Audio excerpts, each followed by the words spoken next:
Kali ini saya mau bahas prinsip-prinsip investasi yang sangat penting tapi sering diabaikan para investor, tidak cuma pemula tapi juga yang pro.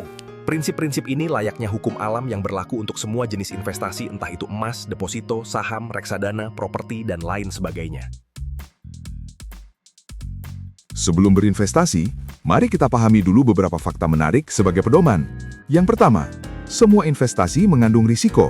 Benar, beberapa investasi seperti deposito berjangka dan obligasi pemerintah bisa dibilang tidak berisiko sama sekali, mengingat situasi ekonomi dan politik negara kita yang stabil. Namun tetap saja, terdapat kemungkinan perubahan iklim geopolitik dan ekonomi tiba-tiba yang dapat berdampak negatif terhadap investasimu. Yang kedua, high risk, high return. Itu mantra yang sering disebut mereka yang berinvestasi di saham. Benarkah begitu? Faktanya, banyak investor yang bangkrut main saham, sementara yang berinvestasi di instrumen yang dalam tanda kutip boring malah untung berlipat ganda. Memang, saham dapat melonjak dalam hitungan menit bahkan detik dan membuatmu kaya mendadak. Sebaliknya, kamu juga bisa dibuat miskin mendadak kalau saham terjun bebas tanpa alasan jelas. Sementara mereka yang memilih instrumen boring karena mau main aman malah untung besar. Emas misalnya. Harganya melonjak dari $2.000 per ons di bulan Januari 2024 hingga menembus $4.500 pada Desember 2025, naik lebih dari 2 kali lipat. Loh, kok bisa?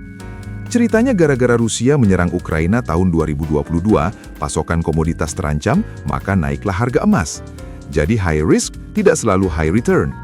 Terlalu banyak faktor yang mempengaruhi hasil investasi, jadi terlalu naif jika berpedoman pada mantra yang tidak jelas kredibilitasnya. Ketiga, investasi menuntut kesabaran dan disiplin. Mirip dengan menjalin hubungan jangka panjang, investasi membutuhkan waktu agar mencapai hasil yang maksimal. Jadi, jangan harap kamu bisa kaya mendadak. Investasi juga harus dilakukan secara konsisten agar hasilnya maksimal, kecuali jika kamu menginvestasikan jumlah yang luar biasa besar sekaligus, misalnya karena mendapat warisan atau menang lotre. 4. Investasi bukan judi. Investasi menanamkan uang pada suatu instrumen yang nantinya akan memberikan hasil, didukung oleh analisa kualitatif dan kuantitatif. Bila hasil tidak sesuai perkiraan, dana dapat dialihkan ke bentuk investasi lain yang lebih menjanjikan. Judi adalah permainan yang 100% berdasarkan probabilitas, dengan hanya 2 kemungkinan, menang atau kalah.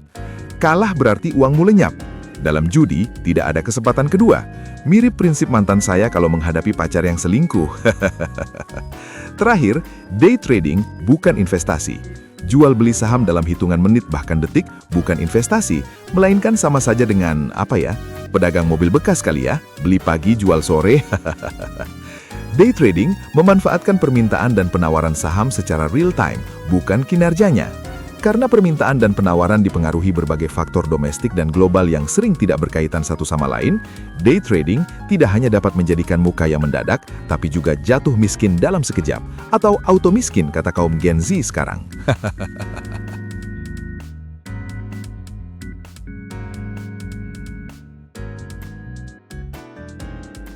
Okay, fellas, thank you all for watching. If you like this video, thumbs up and subscribe. If you don't, thumbs down and I don't give a fuck.